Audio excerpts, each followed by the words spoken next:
Yawa Hajji Naziru, kamar mecece matsayarka ne kan batun sarautar sarkin waƙan nan da ake ta dambarwa kanta? Wallahi Hajji Zardin na ga abin da yake yawo, ba kuma yadda mutane suke tunani ba ne, ba wai abu ne da na faɗa ba.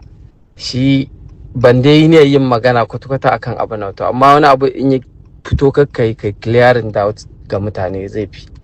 Kamar da abokina ne ya kira ni ya tambaya, inda ya saki hirar duka maybe mutane za su fi gane menene. Na ɗaya kenan. Na biyu kuma da ka tambayi matsayata akan wannan sarauta, na ce ma Alhaji abu ne mai kyau.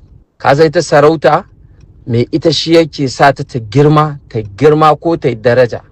Yawwa ya danganta da bakinka da shigarka da nutsuwarka da iliminka, to su za ka auna sai ka girmama sarautarka.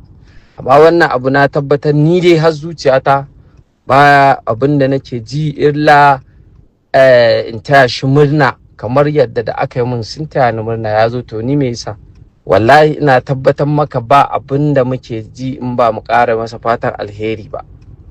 Kuma sarautu ne akwai su kala-kala irin wannan, akwai sarkin waƙar Dutse, akwai sarkin waƙar ni kenan na Kano, akwai duk da dai sarkin waƙar sunana ne, ba mutane ba su gane ba ne, sunana ne sarkin waƙar, ka gane.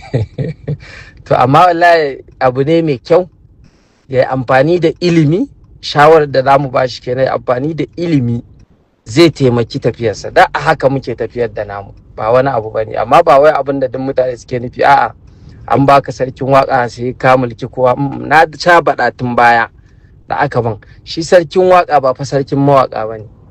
Sarkin waka kamar wata karramawa ce, girmamawa ce da masarauta take maka. Shine na ce maka wani abu ne ake baka shi don a nuna kai masoyi ne, ko kuma wani dalili ya sa a yi ma, ba wai abin nan bane ba. Muna masa fatan alheri, kuma Allah ya taya riko duk wani alherin da yake cikinta, mu dukan Allah ya jawo mu ciki. Yawwa abin da yake ciki na sharri kuma Allah ya kawo mana da shi. DCL Hausa.